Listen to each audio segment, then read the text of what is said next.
Hola, ¿qué tal? Bienvenidas, bienvenidos. Queremos agradecerles por acompañarnos una vez más a una emisión nueva de la Nauce Televisión.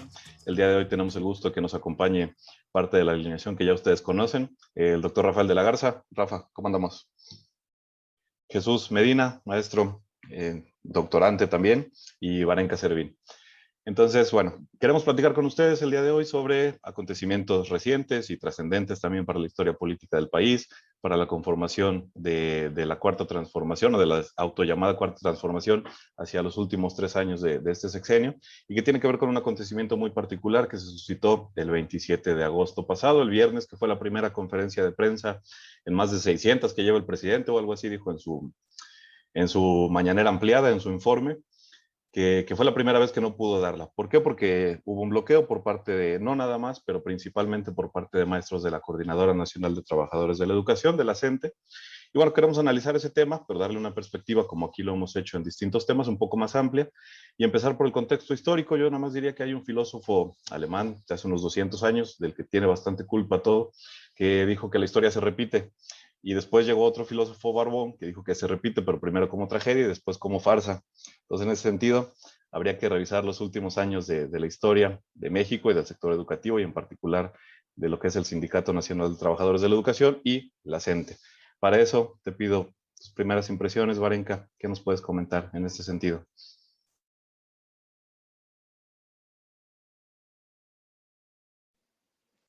Gracias. Bueno, a mí me gustaría comenzar hablando un poquito de lo que genera todo esto, ¿no? Y nos remontamos al siglo XX y todas las cosas que comenzaron a suceder en el siglo XX y cómo se fue desencadenando esta situación que aunque podemos decir no de toda la vida, en realidad no es tanto, ¿ok? Debemos tener claro que los movimientos, cualquier sindicato surge de movimientos sociales y movimientos de fuerzas de intereses por, por nuevas oportunidades, nuevas restricciones y amenazas que van sufriendo los actores. Entonces, rápidamente me gustaría decir que hay que considerar que a inicios de los años 20 surge la Secretaría de Educación Pública, que hasta 1938 la primera Federación de Trabajadores al Servicio del Estado. Y en los 40, en los años 40, es importante que es cuando se institucionaliza el magisterio. Los maestros pasan a ser trabajadores del Estado hasta los años 40. Por lo tanto, en 1943 surge el CENTE, el Sindicato Estatal de Trabajadores, eh, Sindicato Nacional de Trabajadores de la Educación, perdón, y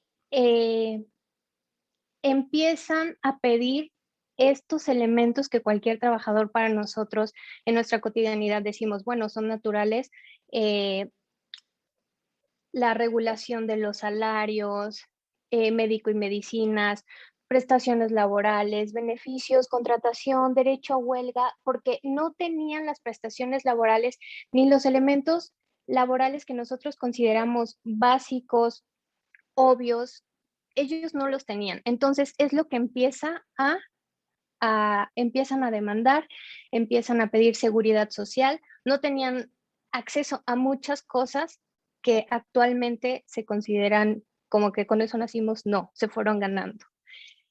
Eh, en los 50 y los 60 hubo mucha insurgencia magisterial. De hecho, en el 57 surge el movimiento revolucionario magisterial.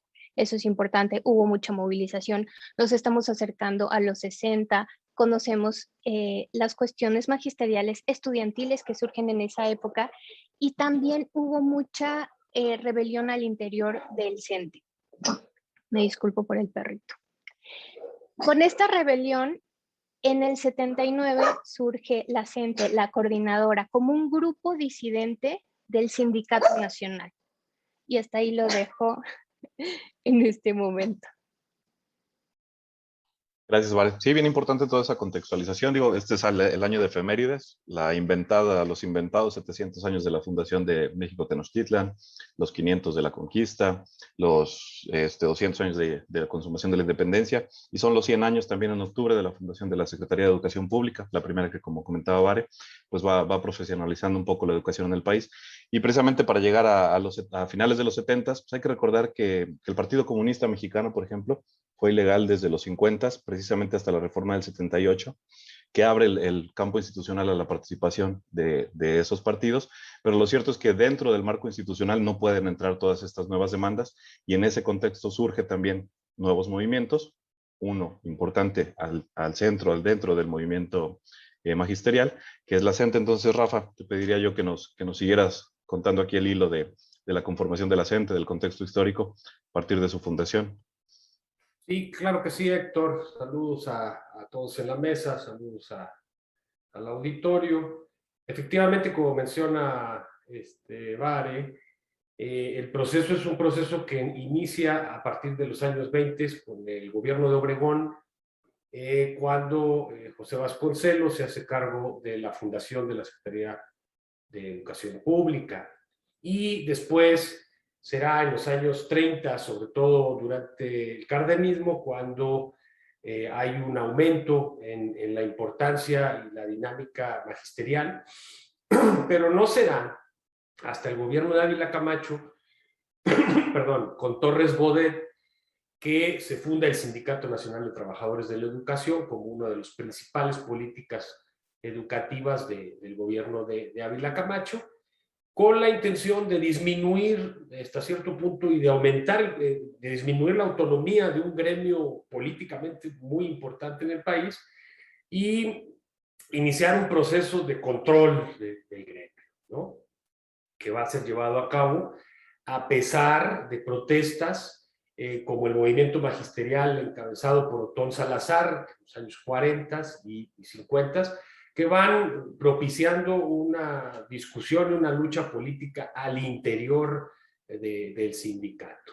¿Sí? Pero para efectos de lo que queremos trabajar aquí, pues lo que nos interesa es la coyuntura de los años 70, de la que surge un sector, si ustedes quieren, heredero de la educación socialista, que es la Coordinadora Nacional de Trabajadores de la Educación, que se funda en 1979. El contexto en el que surge la coordinadora tiene que ver con el agotamiento de un modelo económico que hace crisis primero en el gobierno de Echeverría con la primera devaluación del 76 y posteriormente con el gobierno de López Portillo, que culmina con la quiebra del sistema financiero nacional, de las cuentas del Estado en 1982.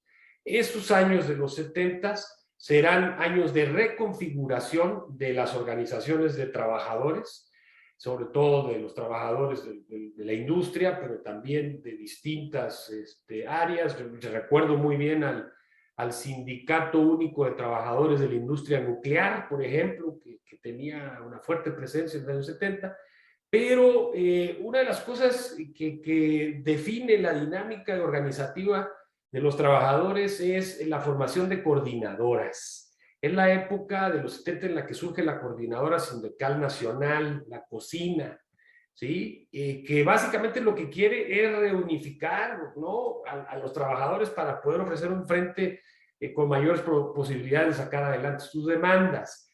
Incluso se lleva a la formación de la Asamblea Nacional Obrero Campesino Popular, que era como una coordinadora de coordinadoras en el año de 83, ¿sí?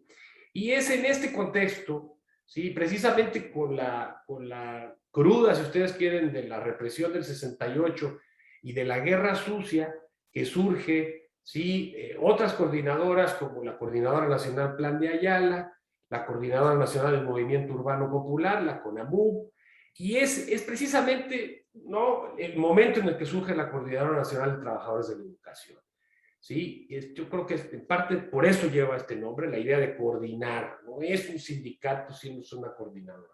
Y la coordinadora va a aparecer sobre todo en Oaxaca y en Chiapas, en la sección 22 de Oaxaca y en la sección 7 de Chiapas. Y entonces ahí inicia la historia de la coordinadora, que básicamente se fortalecerá y será de las pocas que sobrevivan al embate neoliberal de los años 80. Es muy importante tenerlo en cuenta, porque incluso sí, mucha gente, muchas corrientes que participaban en la coordinadora llevaron adelante todo el proceso que desembocó en la fundación del Partido de la Revolución Democrática.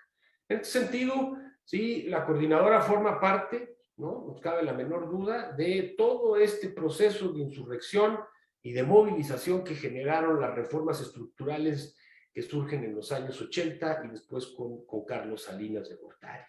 Creo que esto es importante tenerlo en cuenta porque la coordinadora va a formar parte y va a estar prácticamente en todas las luchas contra, ¿sí?, la austeridad económica, contra los recortes y con demandas específicas del magisterio, ¿sí?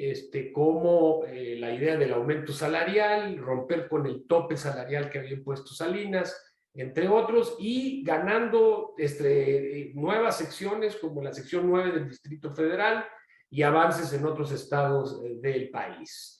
Es en ese contexto que llega el Bester Gordillo al sindicato, firman el Acuerdo Nacional para la Modernización Educativa y entonces, en mi opinión, la coordinadora empieza básicamente a transformar su lucha para contener y para limitar esta política neoliberal en el ámbito educativo.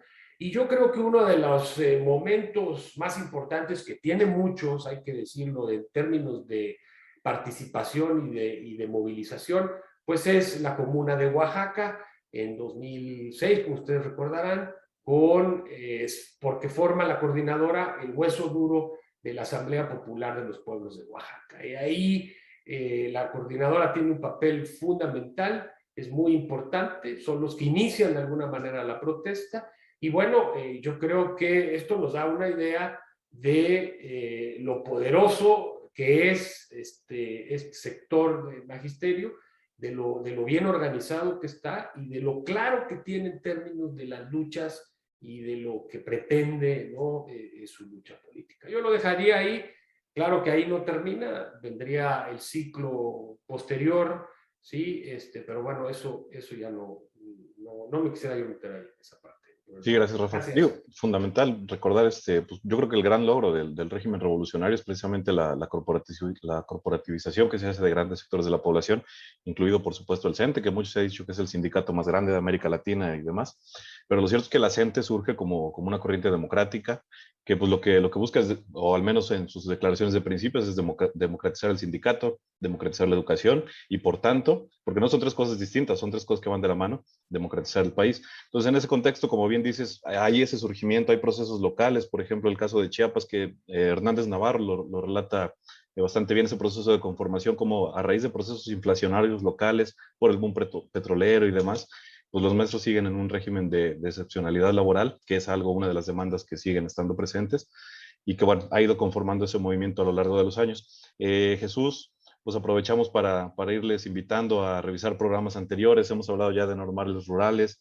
Tuvimos una entrevista con Jesús donde nos narraba precisamente el ciclo de protesta que se inaugura en el 2013 con Peña Nieto en la presidencia de la República, pero un conjunto de movimientos populares, sociales que se dan en esa coyuntura, donde sin dudas el movimiento magisterial es uno de los fundamentales. Entonces, Jesús, Rafa se quedaba en la APO, si quisieras tú continuar el hilo histórico. Claro. Muchas gracias, Héctor. Un saludo a todos y todas. Claro, creo que es muy importante analizar justamente el papel que la CENTE ha tenido en, digamos, los últimos 20 años al menos, en la política mexicana, dado que eso nos va a explicar justamente, digamos, el porqué de esta situación que veníamos a tratar, que es la protesta contra AMLO en Oaxaca, ¿no? En esto ya Rafa mencionaba, ¿no?, pues de las pocas coordinadoras que se mantienen, digamos, con vida desde aquellos años, y en esto creo que tiene que ver justamente su apuesta hacia una lógica de centralismo democrático y a su lucha al interior del sindicato. Es decir, en un análisis incluso leninista, deciden no salirse del sindicato y formar otros y luchar al interior. Y su lógica centralista democrática y una estructura tan fuerte como la que tiene la coordinadora, va a permitir que planteen algunas protestas muy importantes para la historia del país, ¿no? Una de estas, ya la mencionaba Rafa, es justamente la comuna de la Apo. Recordemos que esta surge justamente, y esto sería tal vez un recordatorio interesante para AMLO, de que Ulises Ruiz desconoce, o más bien no respeta, los tiempos que la gente manejaba para sus protestas políticas. En Oaxaca, ¿no? La sección 22. La sección 22 se maneja bajo una lógica de un proceso, una estrategia de movilización, negociación, movilización. Es decir, tienen esas tres fases que son centrales en su actuar y que siempre les permiten conseguir ciertos logros, ¿no? Con el gobierno. Ulises Ruiz no respeta, digamos, esa etapa, a pesar de las recomendaciones de sus asesores. Les recomendaría por ahí algunos trabajos del doctor Samael Hernández, que trabaja sobre esto, y es cuando se da la represión a los maestros en Oaxaca, ¿no? A partir de estas represiones que, digamos, más sectores populares de la ciudad se unen, sobre todo los que estaban aglutinados en torno al Partido Comunista Marxista-Leninista, el FPR y diversas organizaciones, se unen, digamos, al apoyo a los maestros ante esta represión, y se genera, digamos, este proceso de composición orgánica de organizaciones popular desde abajo, ¿no? Que va a significar que la ciudad de Oaxaca sea, en efecto, una comuna popular que va a tomar las calles por un buen tiempo hasta que, bueno, es reprimida brutalmente por la policía y por el Estado, tanto nacional como estatal, y va a dejar saldos gravísimos, entre ellos, pues, justamente la desaparición de dos luchadores sociales que son reivindicados después por el EPR, que son Edmundo Reyes Amaya y Gabriel Alberto Cruz Sánchez, ¿no? Que es una lucha que está hasta hoy en día. Posterior a esto podemos ver lo que la CENTE hace entre 2003 y 2018, justamente con el gobierno de Peña Nieto, dado que después de que se encarcela el Ballester Gordillo y se vuelve a poner otro títere en el otro charro sindical, se inicia la cuestión de la reforma educativa, y entonces todos los maestros que incluso renegaban de la CENTE como organización, pues van a ver en muchos lugares de la República, particularmente en Veracruz, van a ver en la CENTE la única estructura que les va a permitir luchar por sus derechos ante la reforma educativa, ¿no? Entonces, en este periodo la CENTE se, refuerza con nuevos sectores magisteriales en todo el país, y va a ser capaz, por ejemplo, de tomar el Zócalo de la Ciudad de México por buena parte del tiempo, y solo van a ser sacados por una represión de las más violentas que hemos vivido, al menos a la luz del día en México, que va a ser el 13 de septiembre de 2013, ¿no? A esto le sumaríamos, por ejemplo, lo que yo considero la debacle del ciclo de protesta de 2012 a 2018, que es la represión en junio de 2016. En junio de 2016 la CENTE convoca a un paro nacional que obviamente va a tener fortaleza solo en sus principales regiones, como es Chiapas, como es Tabasco, como es Guerrero y sobre todo Oaxaca. Entonces, en Oaxaca es donde la Policía Federal va a concentrar todo su poder y va a generar una vorágine de represión que pues va a dejar un saldo altísimo. Tan solo en Nochixtlán, que es una de las masacres más fuertes en tiempos recientes, pues nos va a dejar un saldo de 8 heridos, 27 detenciones, 137 personas hospitalizadas, de las cuales 87 van a ser por lesión de arma de fuego, lo cual pues va a ser, demostrado con fotografías y videos, ¿no? De que la policía va a disparar armas de fuego contra la población, porque no solo eran maestros, ¿no? Eran pobladores de Nochixtlán. Esto nos habla de un clima en el cual la CENTE va a tener mucha importancia para el cambio de gobierno, porque recordaremos que quien les da también el apoyo a Andrés Manuel cuanto a impulso en la crítica contra Peña Nieto y contra los demás partidos va a ser la CENTE como estructura, ¿no? Entonces ya podríamos avanzar un poco a eso. Gracias. Sí, de acuerdo, gracias. Yo cerraría esta primera participación pues, recordando, por ejemplo, que precisamente la Policía Federal se estrena rompiendo la huelga en Ciudad Universitaria, y casi que su último acto es precisamente esta gran represión en Nochixtlán, lo que nos da cuenta, bueno, de cuáles son las estructuras del poder, cuáles son las estructuras de actuación policíaca militar que se han vivido en los últimos años, para la política mexicana. Y bueno, recordar nada más ese proceso, ¿no? Que empieza con la firma del Pacto por México, donde como comentabas tú, pues la encarcelación de Elbester Gordillo no es sino una estrategia más para consolidar ese proceso de reforma. Y pues que desde los últimos 20 años, o al menos durante el famoso periodo neoliberal, constantemente se ha demonizado, se ha satanizado al docente, pero en particular a la gente, ¿sí?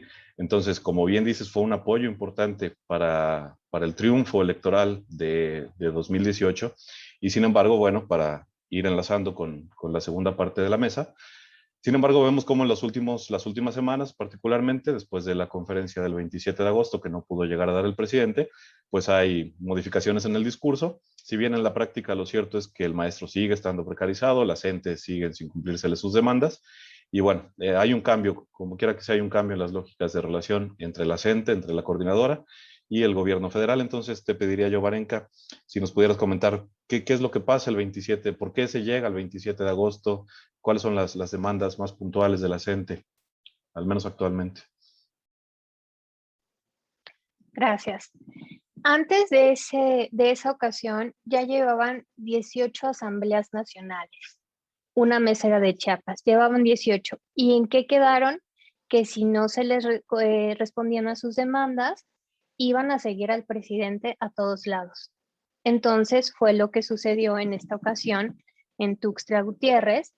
¿Cuáles son las demandas principales? Porque tienen muchos elementos, pero las principales demandas es la apertura de la caja de ahorros, ya que el gobernador del estado en esa entidad modificó la dinámica y los maestros no tienen apertura a solicitar préstamos. Ellos argumentan que dadas las condiciones de pandemia necesitan más acceder a dinero, porque también hay muchos elementos de que no se les pagan, se atrasan los sueldos y entonces ni siquiera tienen acceso a caja de ahorro. Es un elemento que se debe solucionar a nivel estatal, sin embargo, como el gobernador no les atiende, no atiende sus demandas, quieren que el presidente intervenga. Por otra parte, siguen insistiendo en descongelar las plazas de los 33 compañeros cesados del comité directivo seccional que fueron cesados desde 2016. Entonces, es una cuestión que traen arrastrando. Otro elemento es el problema que han tenido con UCICAM, que UCICAM ya es de este gobierno, que es la unidad de sistema de carrera magisterial para maestros y maestras, que en sus palabras sigue siendo lo que era el servicio profesional docente en la época de Peña Nieto. Sin embargo, aquí sí hay que mencionar que también en los últimos días, Adela Piña, exdirigente de la CENTE de la sección 9, es la nueva encargada de UCICAM. Entonces, ahí habrá que observar. Y la otra, que son estas 4 grandes, es mejorar, que buscan mejores condiciones para el regreso. Dicen que no están las condiciones. Tampoco creo que se vayan por la cuestión de que sea virtual, porque ellos tampoco tienen esas condiciones. Hay que recordar que la CENTE tiene fuerza en el sur y que en esta parte hay mucha educación popular, es el maestro rural, el maestro popular, que tiene otras dinámicas, otras condiciones que igual y comentamos más adelante. Sí, gracias. Perdón. Adelante. Bueno, igual y me da tiempo un minutito, perdón. La cuestión es que, ¿qué responde el presidente de la República? Dice que no va a estar sometido a chantajes y no va a responder a eso, que se arreglen con la Secretaría de Educación. Pero ellos dicen, ya llevamos 18 meses, sigue con lo mismo, sigue con lo mismo, sigue con lo mismo. ¿Qué más ha pasado? Bueno, en diciembre de 2020 sí se les entregaron bonos de deudas que se le debían a los maestros por 240 millones de pesos a 28,000 maestros. Sin embargo, no se abarcó todo, no se cumplió con todo lo que se debía. Prometieron que en los próximos 6 meses se iba a basificar a 90,000 maestros, lo cual no ha sucedido.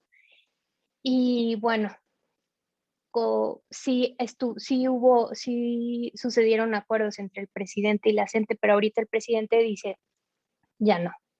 En marzo de 2020, por ejemplo, ya llevaban 14 asambleas con él, pero ahorita la interacción que quiere tener él con ellos es a través de sus órganos. Ya no quiere interactuar directamente y modifica las dinámicas de interacción y negociación entre los actores y los resultados. Ahora sí es todo. Sí, de acuerdo. Y dos cosas muy repito. Una, pues recordar que Chiapas está en condiciones muy similares a los de los principios de los 90, es decir, es un polvorín. Vemos resurgimiento de grupos paramilitares, vemos un gobierno estatal que no hace absolutamente nada y vemos que la confrontación con el gobierno federal pues cada vez es mayor en ciertos aspectos. Y dos, rapidito, sobre la cuestión de la reforma. Recordar, como bien dices, que la UCICAM no es sino otro nombre, un nombre bastante raro, por cierto, unidad del sistema para la carrera de las maestras y los maestros, que no es más que la reproducción de las mismas lógicas del servicio profesional docente.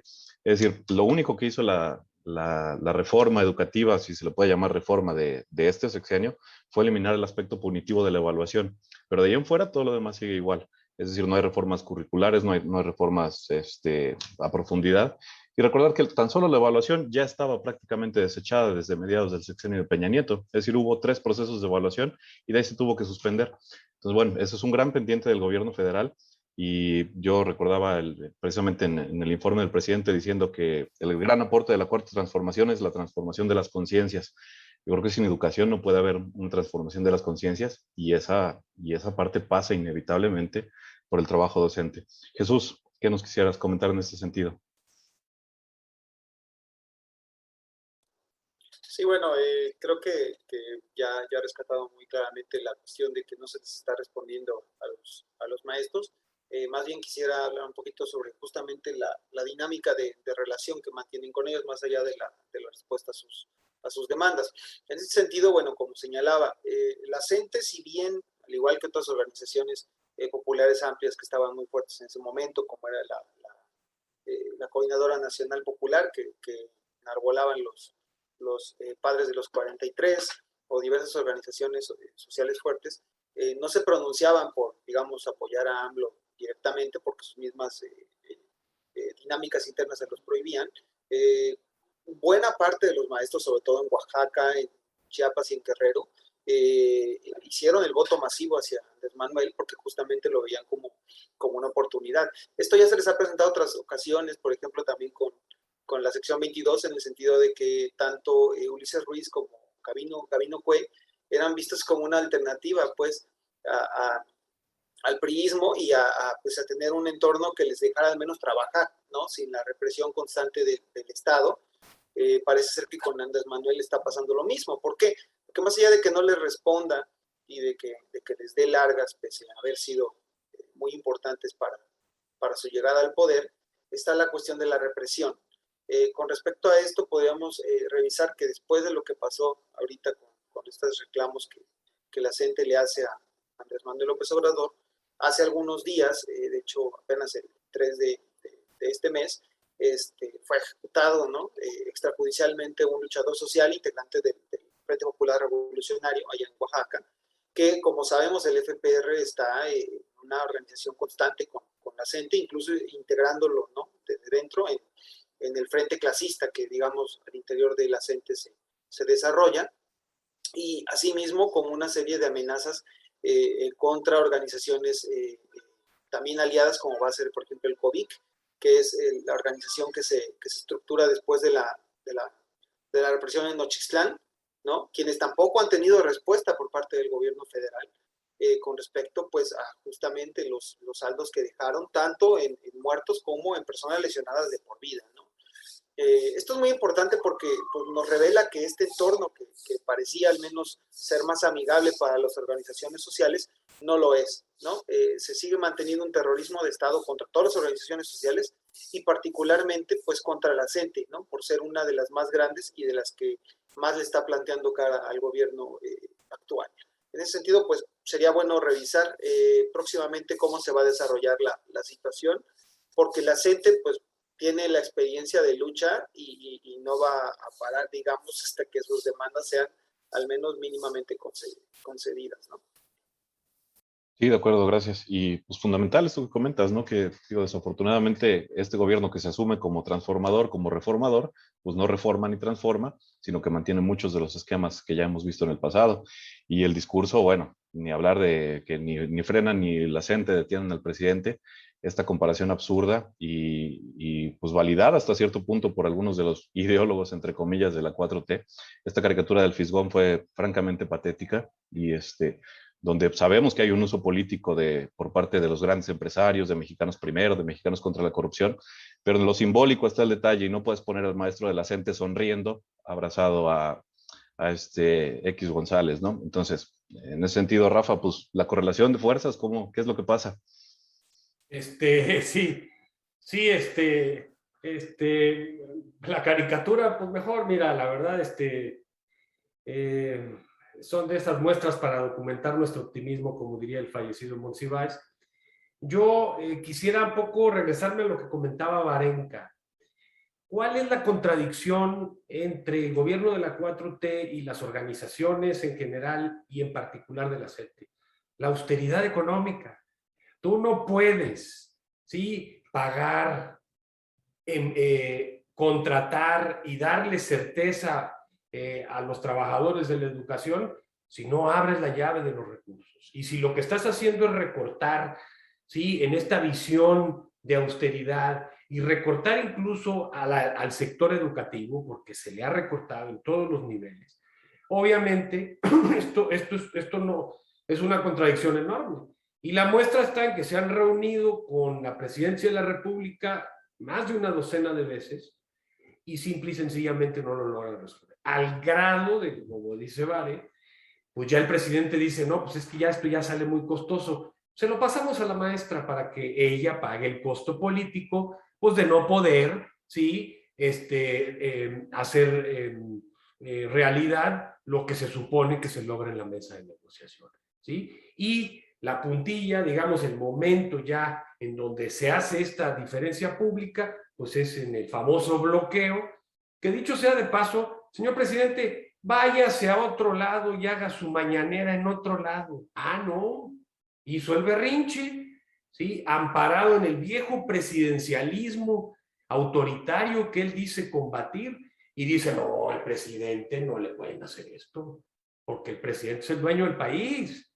Nadie lo puede parar ni detener, mucho menos impedirle que se comunique con el pueblo. Bueno, pues imagínense ustedes, a mí me pareció risible, risible, ¿sí? Y esto en el fondo lo que hace es mostrar realmente cuál es la situación, ¿sí?, en las relaciones entre la coordinadora y no solamente la coordinadora, sino de otros sectores de la educación con la presidencia de la República. Es muy sencillo, ¿sí? Y el presidente me recuerda a Vicente Fox cuando llegó y dijo, y que me perdonen los morenistas por hacer esta terrible comparación, pero ¿se acuerdan cuando Fox dijo, lo de los zapatistas? No, no, eso lo arreglamos en un ratito, 2, 3 minutos, sale de volada, no, ahorita lo arreglo, ¿no? A mí me da la impresión de que el presidente de la República pensó lo mismo, dijo, no, me voy a reunir con ellos y lo vamos a arreglar todo rápido. Y digo, con todo respeto, no está funcionando. Súmele a eso las condiciones de una casta política en Chiapas que está estrechamente relacionada con los tabasqueños. Rutilio y su esposa, su cuñado y el otro señor que acaba de llegar, el famoso Adán, ¿no?, a la Secretaría de Gobernación, están relacionados familiarmente, no se diga política y económicamente, ¿sí? Y entonces tenemos un gobernador en Chiapas que no está a la altura del conflicto en Chiapas, no está a la altura, pero es amigo, es de parte del grupo de confianza del señor presidente. Y esos son los que están causando la problemática. Las balaceras en Aldama, el aumento de los paramilitares, el aumento del narcotráfico, etcétera, en el estado de Chiapas es impresionante. Entonces, digo, es muy sencillo. Lo que vimos el 27 pasado es lo que en realidad está pasando entre el presidente y los movimientos, sí, críticos y movimientos sociales y antisistémicos entre los cuales se distingue una organización como es la Coordinadora, y todos festejamos al principio que el presidente finalmente le diera una calidad de actor legítimo a la Coordinadora, y pusimos muchas esperanzas en ello. Las condiciones de su política económica y de su política educativa no han modificado realmente las causas de los problemas, por lo tanto, la Coordinadora va a seguir, ¿sí?, poniendo el dedo en la llaga, y eso lo va a hacer sea el presidente más popular y más querido del mundo, o sea un personaje gris como Vicente Fox o Peña Nieto, ¿sí? Eso es por mi parte. Sí, y cuestiones que parecen superficiales, ¿no? Como este sutil desliz de que la coordinadora la llevaba muy bien con Manuel Velasco, cuando eso es estrictamente falso. Pero parece que hay recomodos ahí porque, por ejemplo, no se vio mucho que, más allá de los cambios de gabinete que mencionabas, pues que la Junta de Coordinación Política la va a tener un Moreira, un priista, ¿sí? Pues bueno, parece que la correlación de fuerzas ahora en el Congreso está apuntando a revivir al PRI, digo, desafortunadamente, para quitarle cotos de poder al verde en esos lugares cacicales que había construido en Chiapas, en Oaxaca. Pero bueno, sin más, regresar un poquito a la cuestión de los dineros que comentas, digo, para bien o para mal, no hemos visto un aumento del presupuesto para el sector de la educación. Hemos visto lo que ha pasado con normales rurales. El porcentaje del PIB que se le sigue dedicando a la educación sigue estando debajo del 5%, cuando las recomendaciones internacionales, aunque se puede criticar mucho que vengan de la OCDE y demás, pero marcan entre un 8 y un 12%. Entonces México, como siempre, está a la cola de los países de la OCDE, a la cola de los países en América Latina en cuanto a inversión de la educación. Y no es solamente la austeridad como austeridad, sino es a qué se enfocan los recursos, porque sabemos que donde se quiere, sí se encuentra la lana. Entonces, bueno, sin duda es un aspecto complicado, no solamente para la gente, sino para el resto de actores sociales que siguen pugnando por un piso más parejo, por derechos más efectivos. Pero bueno, vamos a ir cerrando esta mesa. Si les queda algún último comentario, empezaría contigo, Varenka, tus últimas reflexiones. Gracias. Me gustaría decir que esto no termina, esto no está terminando y lamentablemente los elementos por los que surge la coordinadora siguen vigentes.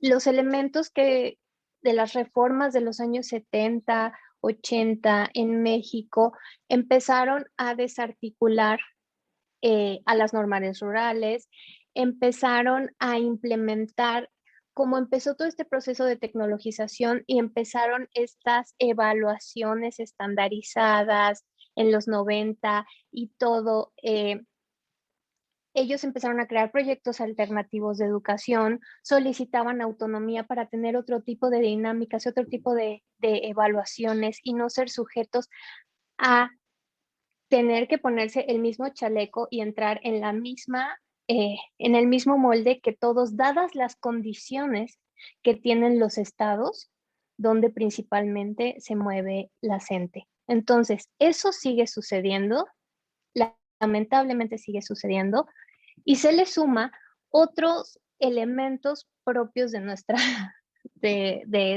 época o de las últimas décadas, o más esta última década, es la desarticulación de la basificación. Y entonces solo están dando interinatos. ¿Qué genera eso? Que no haya antigüedad, que no haya estos incentivos, que no haya acceso a todas esas prestaciones que anteriormente se habían ganado.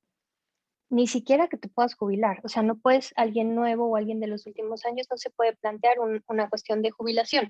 También esto, la desarticulación de los accesos a los servicios de salud, tan importante, a sus prestaciones laborales, y que en México el educador popular sigue teniendo estos elementos, estas desventajas y esas grandes ventajas que también tienen porque son muy innovadores, son muy creativos y sí, son revolucionarios, son luchadores porque las condiciones los empujan a ello. Entonces, pueden caer mal y la gente, ay, la gente siempre, que todo tiene sus pros y contras, todo tiene sus ventajas y desventajas.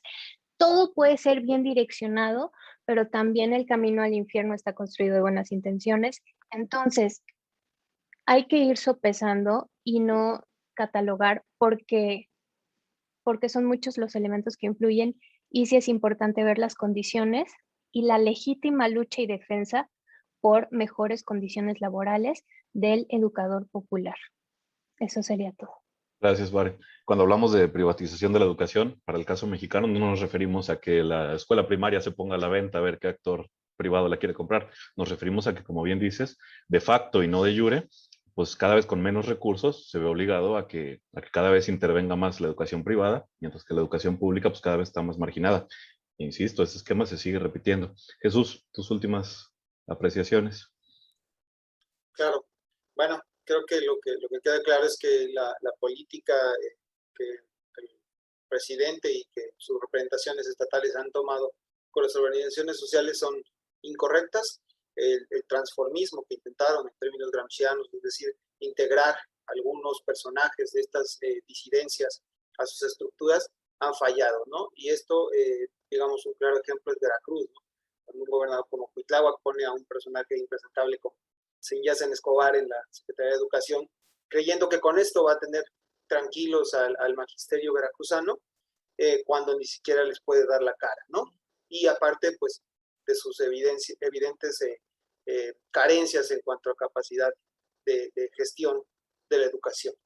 En ese sentido, más allá de que las demandas sean justas, creo que lo que se tiene que atender es a que, aun cuando la CENTE, por ejemplo, ha sido atacada también por otras organizaciones sociales, en el sentido de que pues siempre buscan agua para su molino, lo que no se puede poner en tela de juicio es su capacidad para ser una oposición férrea a cualquier gobierno, sea priista, sea perredista, sea ahora Morena.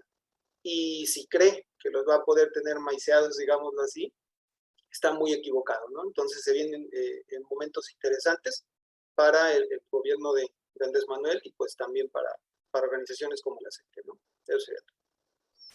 Sí, definitivo. Y pues el hilo conductor es el mismo, ¿no? Las condiciones siguen siendo similares, por lo tanto la respuesta va a seguir estando en las calles. Rafa, ciérrala.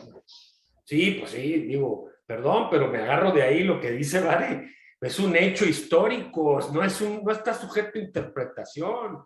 Las condiciones, sí, de la educación en general y en particular en el campo son terribles, no han cambiado, han empeorado. Incluso la marginación en términos de educación es enorme y no han cambiado, porque con buenos deseos no se cambian las cosas.